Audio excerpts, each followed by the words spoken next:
하나님 아버지, 이 시간 우리 새누리 교회 청년부가 한자리에 모였습니다. 내가 결단해서 여기 온 것 같지만 하나님께서 이 자리로 인도하셨기에 우리가 여기 있습니다. 하나님, 우리가 이 시간 주님을 예배하기 위해 왔습니다. 주님, 우리의 예배를 받아주시옵소서. 주님, 각자의 삶 가운데 크고 작은 어려운 일, 순탄하지 않은 길, 많은 문제들, 관계의 문제, 정말 여러 가지 문제들이 우리의 삶 가운데 있습니다. 주님, 우리 청년들과 함께 해주시옵소서. 그들이 언제 어느 곳에 있든지 하나님께서 우리를 눈동자처럼 지켜 보호하신다는 이 사실을 붙잡게 하여 주시옵소서. 하나님, 이 시간 주님 홀로 영광받아 주시옵소서. 예수님의 이름으로 기도합니다. 아멘. 할렐루야. 아멘. 우리 이렇게 인사 나누실까요? 주님만으로 만족합시다. 네, 주님만으로 만족합시다. 네, 아까 찬양 시작할 때보다 사람이 2배가 늘었네요. 네, 다행입니다. 네. 오늘 하나님께서 우리에게 주신 말씀 누가복음입니다. 누가복음 8장 9절에서 14절까지 말씀입니다. 누가복음 8장 9절에서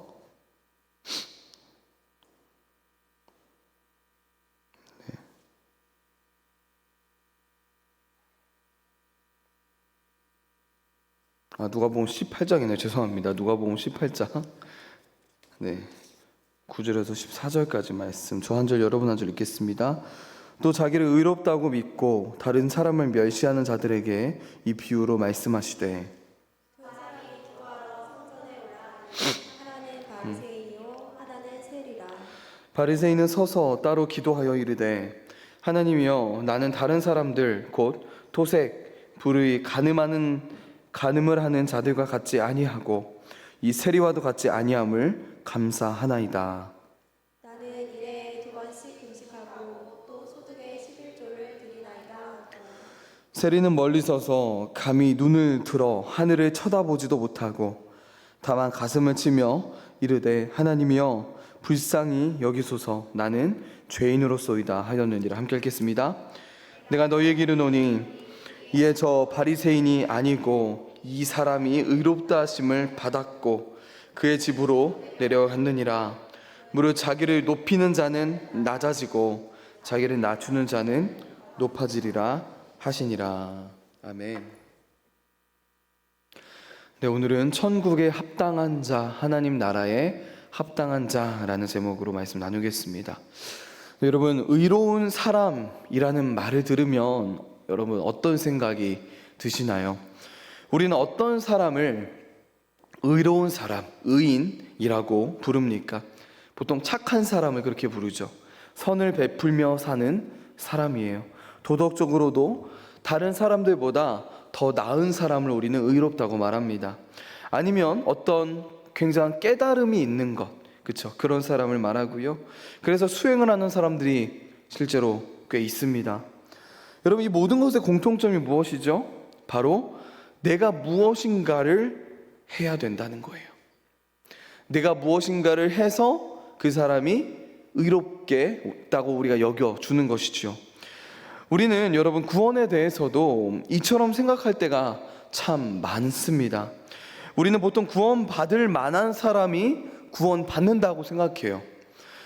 여러분, 성경에 의로운 사람들이 나올까요? 안 나올까요? 나옵니다. 우리 창세기 6장 9절을 함께 읽겠습니다. 6장 9절입니다. 시작. 이것이 노아의 족본이라. 노아는 의인이요 당대의 완전한 자라. 그는 하나님과 동행하였으며. 아멘. 여러분, 노아가 어떤 사람이래요? 의인이며 당대의 완전한 사람이다. 이게 성경의 평가거든요. 여러분, 어떻게 이런 찬사를 받을 수 있겠습니까? 의인이며 당대의 완전한 자다. 굉장한 사람이죠. 우리 이어서 마태복음 1장 19절을 함께 읽겠습니다. 1장 19절입니다. 시작. 그의 남편 요셉은 의로운 사람이라 그를 드러내지 아니하고 가문이 끊고자 하여. 여기서 나오는 요셉이 어떤 요셉인지 아시죠? 예수님의 육적 아버지 요셉을 말합니다. 요셉이 의로운 사람이래요. 이렇게 성경은요, 인물들을 분명히 의로운 사람으로 보고 있습니다. 근데 여러분, 정말 아이러니한 것은 다른 성경 구절에서는요, 정반대되는 이야기를 하고 있다는 것입니다. 우리 시편 143편을 읽었으면 좋겠는데요. 다윗의 고백이에요. 함께 읽겠습니다. 시작. 주의 종에게 심판을 행하지 마소서. 주의 눈앞에는 의로운 인생이 하나도 없나이다. 하나님 눈에는 의로운 인생이 한 명도 없다는 거예요. 다윗의 고백입니다. 이어서 사도 바울도 로마서 3장 10절에서 이렇게 말하고 있어요. 함께 읽겠습니다. 시작. 기록된 바 의인은 없나니 하나도 없으며. 여러분, 의인이 있대요? 없대요. 이 세상에 눈을 씻고 찾아봐도 의인을 만날 수 없다고 사도 바울은 말하고 있습니다. 여러분, 의롭다는 말은요, 단순히 어떤 종교심이 아니에요. 심판자라는 존재 앞에서 죄책감이 하나도 없다는 거예요. 그런 상태를 말하는 것입니다. 다윗과 바울의 고백처럼 실제로 여러분, 이 세상 사람들 중에 심판자이신 하나님 앞에 죄책감이 없는 존재는 단 한 사람도 없습니다. 한 사람도 없어요. 그런데 여러분, 그래서 이 세상에 구원받는 사람이 단 한 명도 없습니까? 있죠. 그렇죠? 있지 않습니까? 구원받은 사람들이 있으며 지금도 있습니다. 이게 과연 어떻게 된 일일까요? 성경은요, 의로운 사람이 단 한 명도 없다고 말하면서 왜 동시에 누군가를 의로운 자라고 말하고 있을까요? 여러분, 과연 어떤 사람이 의로운 자, 즉 천국에 합당한 사람일까요? 오늘 비유 가운데 두 명의 인물이 등장합니다. 바리새인과 세리예요. 우리 10절을 함께 읽겠습니다. 시작. 두 사람이 기도하러 성전에 올라가니 하나는 바리새인이요 하나는 세리라.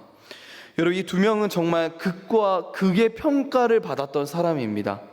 우리는 여러분, 바리새인에 대해서 부정적인 시각을 뭔가 이미 가지고 있잖아요. 그렇죠? 그렇기 때문에 그 당시 이게 얼마나 존경받았는지를 우리가 좀 간과할 때가 굉장히 많은 것 같아요. 여러분, 실제로 바리새인들이 얼마나 많은 존경을 받았는지 모릅니다. 바리새인은요, 그 당시 성경을 믿고 경건하게 살고자 하는 자들로 알려져 있었습니다. 그야말로 경건과 거룩의 아이콘이었어요. 저 사람 바리새인이래. 와, 진짜 하나님의 사람이네. 경건한 사람이네. 하나님을 사랑하는 사람이네. 야, 이 세상에 단 몇 사람이 천국 간다면 저 사람이 가야지 라고 불리었던 사람이라는 거예요. 여러분, 동시에 예수님께서 세리라는 사람을 출연시키십니다. 여러분, 이 비유를 듣고 있던 사람들이 세리라는 말을 듣자마자 어떤 생각을 했을까요? 그 당시 세리에 대한 인식이 어땠을까요? 여러분, 모든 사람들이 이 세리라는 이름이 나오자마자 죄인이라고 생각했습니다. 그 당시 사람들은요, 세리들을 죄인으로 여겼어요. 세리들은 이방인들, 그것도 이스라엘을 식민지 삼은 로마 제국의 앞잡이 역할을 했습니다. 게다가 자기 백성의 돈을 갈취해가는 존재였어요. 이게 뭐가 같냐면, 제가 저번에 삭개오 이야기를 하면서도 좀 말씀을 드린 적이 있습니다. 일제시대 때 어떠한 조선 사람이 일본의 앞잡이가 되어서 우리나라 백성들의 막 세금을 걷는 일을 하는 거예요.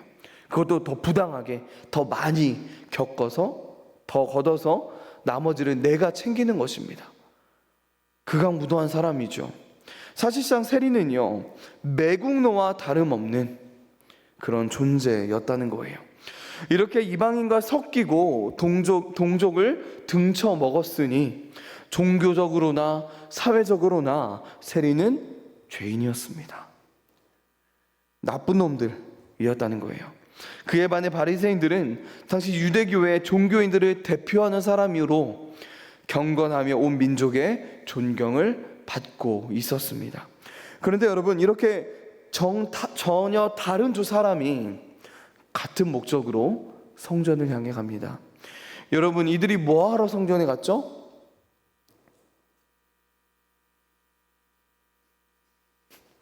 이거 심각한데 이거? 여러분, 우리가 말씀을 읽었는데 여러분 방금 읽었잖아요. 우리 방금 10절도 있고, 네, 두 사람이 기도하러 성전에 올라가니, 여러분 기도하러 올라갔다.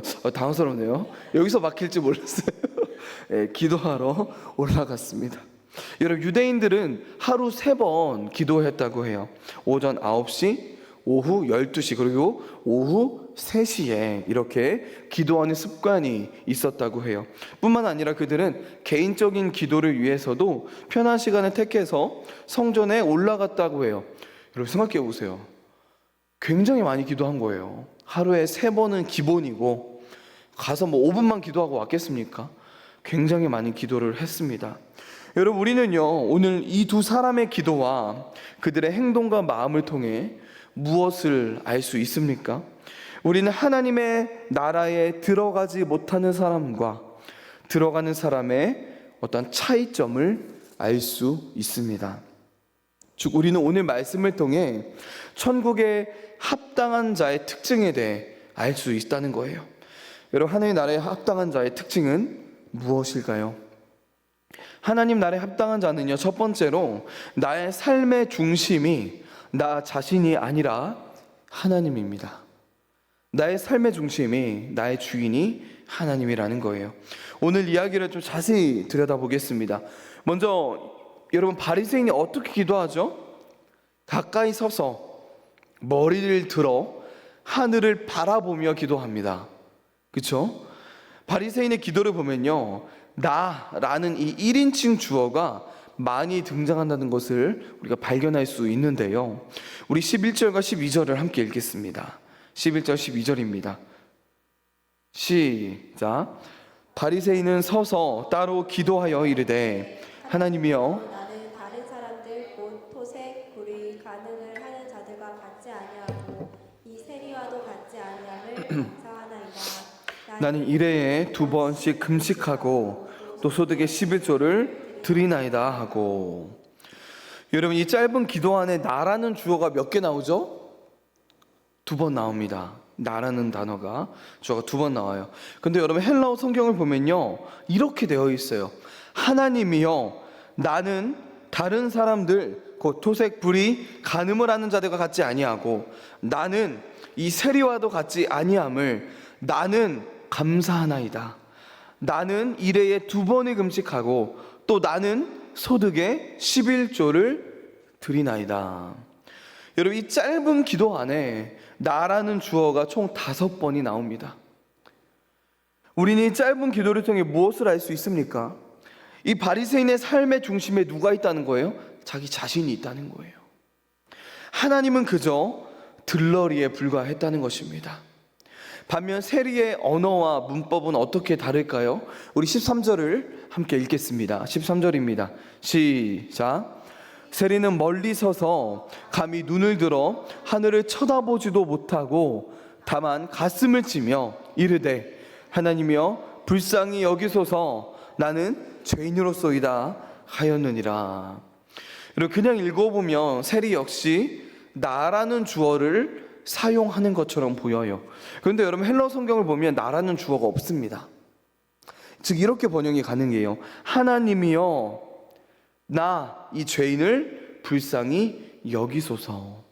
여기서 나는 주어가 아닙니다. 여기서 나는요, 불쌍히 여김을 받아야 하는 대상인 간접 목적어예요. 세리의 삶의 주인은 자기 자신이 아니었습니다. 이 세리에게 있어서 나라는 존재는요, 나의 주인이신 하나님의 불쌍히 여김을 받아야 하는 그런 존재였을 뿐입니다. 세리는 자신이 한 일, 그 어느 것도 하나님 앞에 가지고 나올 것이 없다는 것을 분명하게 알고 있었다는 거예요. 여러분, 세리의 기도에서 주어는 하나님입니다. 하나님께서 죄인인 자신을 불쌍히 여겨주시기를 구했어요. 이렇게 하나님 나라에 합당한 자는요, 첫 번째로 자신의 삶의 중심이 하나님인 사람입니다. 하나님 나라에 합당한 자는 마지막으로 2번째로 자신이 죄인이라는 사실을 철저하게 인식합니다. 바리새인의 기도가 계속 이어지는데요. 우리 11절과 12절을 방금 읽었죠. 한 번 더 읽겠습니다.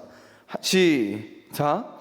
바리새인은 서서 따로 기도하여 이르되 하나님이여 나는 다른 사람들 곧 토색, 불의, 간음을 하는 자들과 같이 아니하고 이 세리와도 같이 아니함을 감사하나이다. 나는 일회에 2번씩 금식하고 저를 드리나이다 하고. 아멘. 여러분 여기 서서 따로 기도했다는 말이 있죠. 이 말은요, 사람들 눈에 띄는 곳에 자리를 잡고 기도했다는 말이에요. 여러분 그는 무엇인가를 자랑하고 있는 것입니다. 이 바리새인이요. 무엇을 자랑했을까요? 여러분 율법에 금식을 명한 것은 1년에 한 번 속죄일의 금식뿐입니다. 한 번이요. 그런데 당시 바리새인들은요, 1년에 한 번이 아니라 일주일에 2번 월요일과 목요일에 정기적으로 금식을 했다고 해요. 즉 이 바리새인은 율법이 명한 것에 넘치도록 순종을 했던 것입니다. 사실 굉장히 잘한 일 아닙니까? 율법은요 수학의 11조를 명령했어요. 그런데 여러분 여기 소득의 11조라는 표현이 있죠. 수학이나 일정 수입의 11조를 넘어서서 돈으로 구매한 것이나 음식에서도 11조를 했다는 의미입니다. 내가 돈을 주고 산 것에 11조를 했대요. 굉장한 일인 거예요. 굉장한 경건인 것이죠. 즉 11조에 있어서도 이 바리새인은 율법이 요구하는 것 이상으로 한 것입니다. 여러분 생각해 보세요. 이렇게 하니 사람들이 존경할 수밖에 없었던 것입니다. 사실 바리새인은요 충실하게 율법을 지키고 있었다는 거예요. 아니 율법의 요구 이상으로 지켰습니다. 그런데 여러분 이게 잘못된 것일까요? 여러분 이게 잘못된 건가요? 아니에요. 금식하고 11조 하는 것이 잘못된 게 아니죠. 여러분 이것이 자발적 헌신이라면 뭐라고 나무랄 일이 아닐 것입니다. 예수님께서는 이 비유에서 바리새인의 어떤 행위 자체를 비난하시지 않으세요. 즉 그의 행동이 잘못된 게 아니라는 것입니다. 여러분 생각해 보세요. 왜냐하면요 근본적으로 이 바리새인의 행동에 문제가 있는 것이 아니라 그의 마음에, 그의 중심에 문제가 있었기 때문입니다. 금식은 우리가 정말 하나님을 갈망하고 하나님의 뜻을 구할 때, 정말 간절하게 구하며 바랄 때 하는 것이죠. 11조는 어떤가요? 나에게 거저 주신 이 돈 또는 이 물질들은 내 것이 아니에요. 그렇죠? 하나님은 나의 돈과 재물을 한순간에 가져가실 수 있는 분이십니다. 그런데 이 모든 것이 하나님의 것이라는 거예요. 그렇기 때문에 하나님께 일정한 부분이라도 우리의 마음을 드리는 것, 우리에게 거저 주심에 감사하는 것, 그것이 헌금이자 11조입니다. 그런데 바리새인은 이런 의도로 헌금한 게 아니라는 거예요. 우리는 어떻게 그것을 알 수 있습니까? 바리새인은요 지금 자신이 한 행동을 뭐하고 있어요? 자랑하고 있어요. 그리고 그 행동으로 인해 더 경건해졌다고 착각하고 있습니다. 그는요 자신이 하나님의 은혜와 복을 받을 만한 그런 자격 있는 자로 보고 있었다는 거예요. 바리새인은 자신의 의의를 자랑하고 있습니다. 그것도 정말 나쁜 방법인 비교를 통해서 자랑했어요. 바리새인은요 자신을 다른 사람들과 비교하며 자신이 얼마나 경건하게 살고 있는지를 자랑하고 있는 거예요. 더 나쁜 것은 지금 바리새인이 바로 옆에 있던 세리를 염두하면서 실제로 언급하면서 비교를 했다는 겁니다. 여러분 생각해 보세요. 옆에 저 앞에 세리가 있는데 여러분 내 기도 소리를 듣고 있거든요. 그 사람도요. 그런데 하나님 제가 이 세리와 같지 않음을 감사합니다. 이렇게 기도하는 거예요. 누가 듣게? 누가요? 세리가 듣고 있는데. 이게 얼마나 교만한 행동입니까? 여러분 C.S. 루이스라는 유명한 학자죠. 사상가가 이렇게 말했습니다. 경쟁적이고 상대 비교적인 방식으로 생각하게 되는 것은 교만 때문이다. 그 안에 교만이 있었습니다. 교만은 비교 기준이나 비교 대상에 상관없이 자신을 상대적으로 우월하게 느끼도록 만들어요. 그래서 그 사람의 마음에서, 의식에서 하나님을 잊어버리게 만듭니다. 이런 마음의 문제는 오늘 이야기의 이 바리새인처럼 우리가 하나님께 나아가는 태도, 기도하는 태도에서도 여실히 드러난다는 거예요. 이렇게 바리새인은 교만하여 남과의 비교를 통해 나 자신의 의의를, 나의 의로움을 자랑했습니다. 그런데 여러분, 세리는 어떻습니까? 그의 기도를 보면요, 세리 역시 자신에게 집중하긴 해요. 그런데 여러분, 바리새인과는 전혀 다른 방법으로 집중합니다. 우리 13절을 함께 읽겠습니다. 13절입니다. 시작. 세리는 멀리 서서 감히 눈을 들어 하늘을 쳐다보지도 못하고 가슴을 치며 이르되 하나님이여 불쌍히 여기소서 나는 죄인으로소이다 하였느니라. 바리새인은 자신이 다른 죄인들보다 더 나은 사람이라고 말하며 집중했지만, 세리는 어떻게 했어요? 자신이 죄인이라는 사실에 집중했습니다. 그는 자신의 죄 때문에 하나님께 다가가지 못하는 그런 마음이 있었던 거예요. 그래서 멀리 떨어져서 하나님께 기도를 했던 것입니다. 너무 죄송스러워서 차마 하나님을 바라보지도 못하는 것 보세요. 이 바리새인은 정말 그냥 너무 멋진 모습으로 하나님을 바라보는데, 이 세리는요, 하나님을 바라보지도 못합니다. 또 그는 가슴을 치죠. 막 가슴을 쳤습니다. 가슴은요, 그 당시 죄의 자리로 간주되었다고 해요. 가슴을 치는 것의 본래 의미는 무엇입니까? 죄가 단지 행위의 문제가 아니라 이 마음의 문제임을 보여주고 있는 거예요. 가슴을 침으로써 비통함과 뉘우침을 드러내는 것입니다. 그는 자신이 죄인이라는 사실을 분명하게, 처절하게 알고 있었다는 거예요. 여러분 생각해 보세요. 과연 여러분 이 세리가 11조를 안 했을까요? 금식을 안 했을까요? 했을 거예요. 그런데 여러분, 이 행동들이 이 세리에게는, 이 사람에게는 전혀 자랑이 되지 못했다는 것입니다. 왜냐하면 자신이 어떤 행동을 하고 어떤 종교적인 것을 실천할지라도 자신이 의롭게 되지 않는다는 사실을 분명하게 알았기 때문이에요. 내가 아무리 무엇인가를 해도, 아무리 열심히 경건한 삶을 노력을 해도 내가 의롭게 되는 것이 아니다라는 사실을 알았기 때문입니다. 세리는요, 자기 자신이 죄인이라는 사실을 확실하게, 처절하게 알았어요. 그것 때문에 그는 오직 하나님의 자비와 은혜에만 전적으로 기대였던 것입니다. 여기는 이 사람은 다른 걸 구하지 않아요. 오직 하나님의 은혜, 하나님의 자비만이 필요했습니다. 왜요? 죄인이니까. 죄인이기 때문입니다. 여러분, 나에 대한, 내가 누군지에 대한 올바른 인식을 갖는 것이 얼마나 중요한지 몰라요. 오늘날 많은 사람들이 내가 누구인지를 잊고 살아갑니다. 여러분, 우린 누구입니까? 죄인입니다. 이게 전제가 돼야 돼요. 우리는 하나님의 자녀이기 이전에 죄인이에요. 우리는 하나님의 백성이기 이전에 죄인입니다. 이 죄인으로부터의 시작이 없다면 하나님의 자녀가 될 수도 없고요, 하나님의 백성으로 나아갈 수도 없습니다. 우리는 반드시 이 관문을 통과해야 돼요. 내가 죄인이라는 사실, 이 사실을 처절하게 깨닫고 처절하게 통회하는 마음으로 이 세리처럼 하나님께 나아가야 하는 것입니다. 여러분, 이 세리는 나에 대한 올바른 인식을 가지고 있었어요. 그는 자신이 죄인이라는 사실, 그렇기 때문에 하나님의 은혜와 자비가 아니면 죽을 수밖에 없다는 그런 존재라는 사실을 분명하게 알았다는 거예요.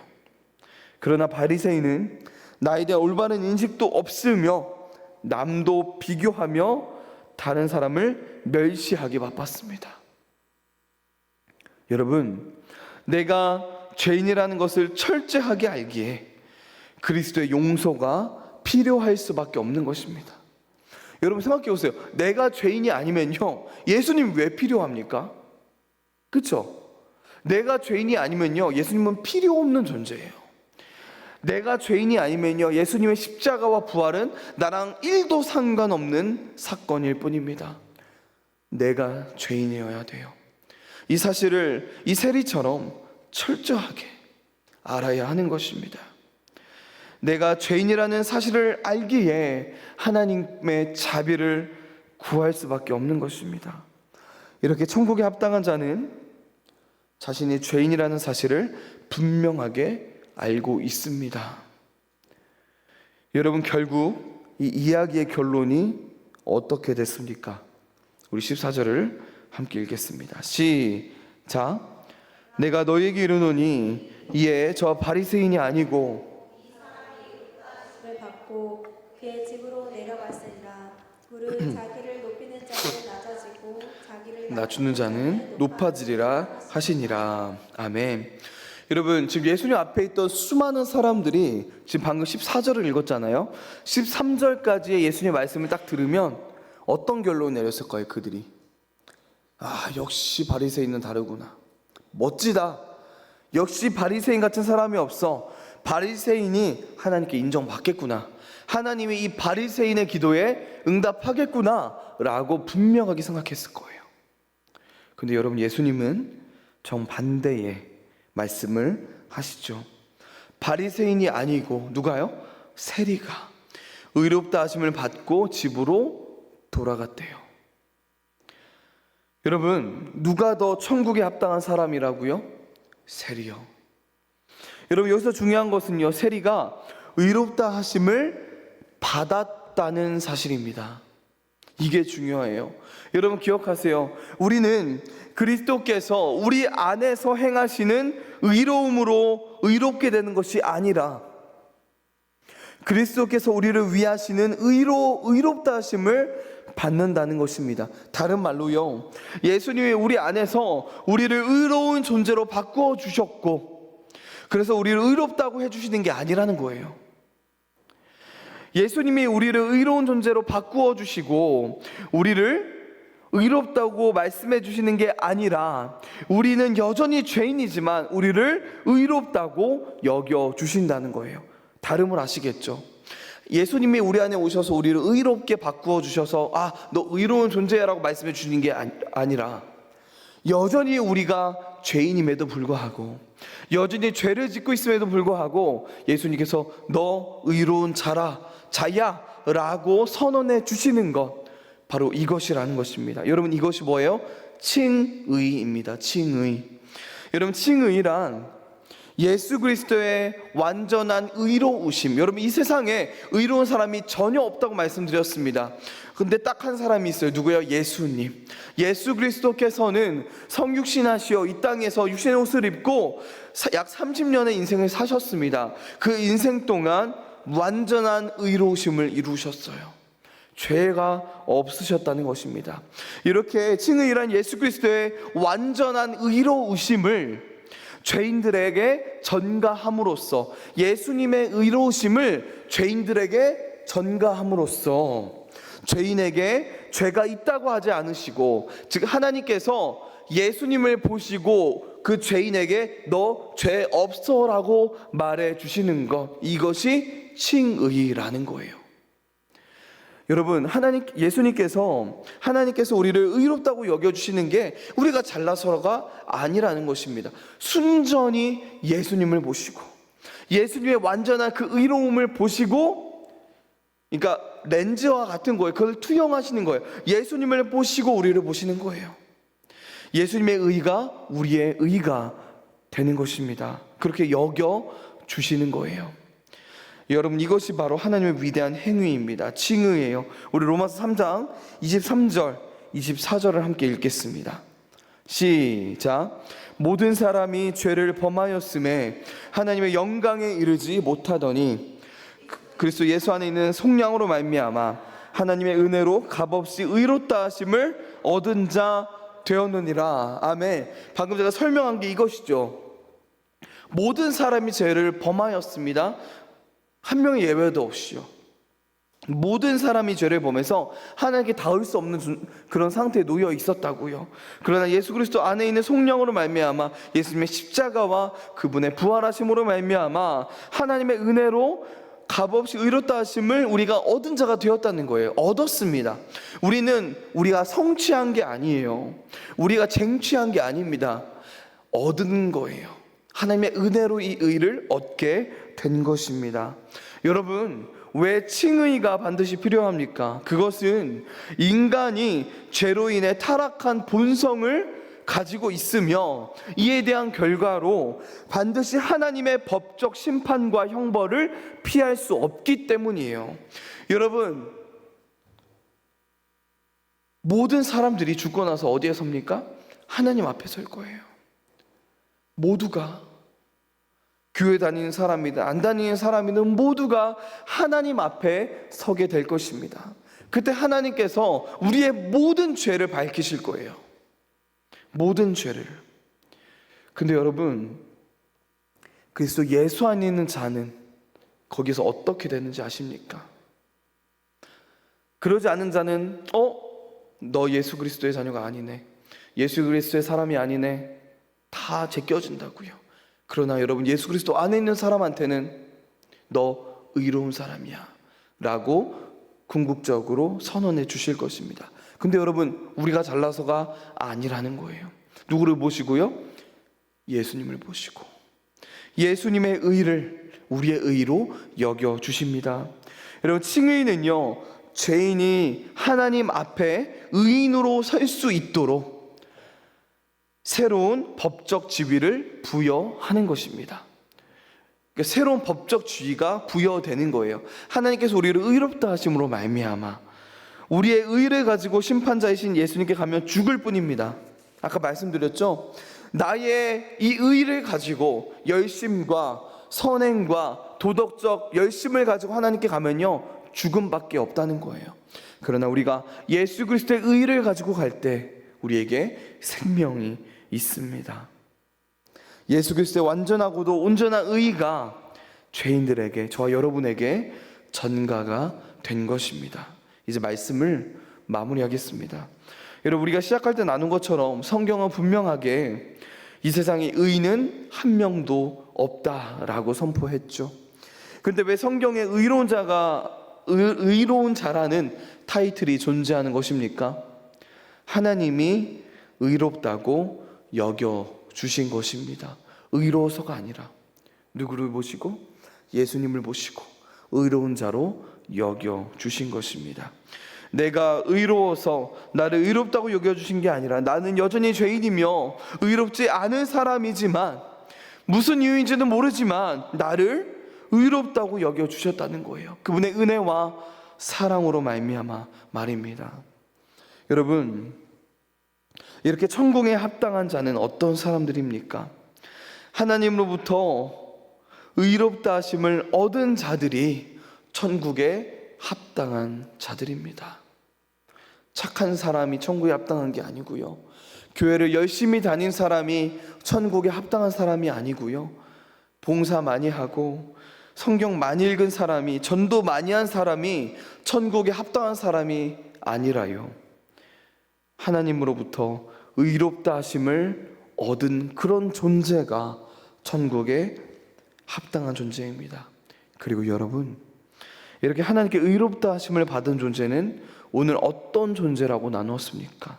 첫 번째로, 나의 삶의 중심이 나 자신이 아니라 하나님이라는 거예요. 두 번째 무엇입니까? 자신이 죄인이라는 사실을 철저하게 인식하며 살아간다는 것입니다. 이것을 인식한다는 것은 하루하루 하나님의 은혜 없이는 살 수 없다는 그 고백을 담고 있는 것이죠. 여러분, 우리가 하는 행동들 또는 경건, 그런 어떤 생활들로 인해 우리가 의롭게 되는 것이 아닙니다. 기도하는 것, 사랑하는 것, 금식하는 것, 큐티하는 것, 베푸는 것, 섬기는 것, 이 모든 것은 진짜 하나님의 은혜를 받고 경험한 사람에게 나타나는 결과라는 것입니다. 이것이 뒤바뀌면 안 된다는 거예요. 여러분, 진짜 자신이 죄인이라는 사실을 아는 사람이 하나님의 놀라운 은혜를 받아 나타나는 자연스러운 결과가 뭐라는 거예요? 방금 말씀드린 것, 기도하고 사랑하고 말씀을 묵상하고 금식하고 하는 그 모든 것들을 말하는 것입니다. 여러분, 저와 여러분에게 이 세리와 같은 모습과 그 마음이 있습니까?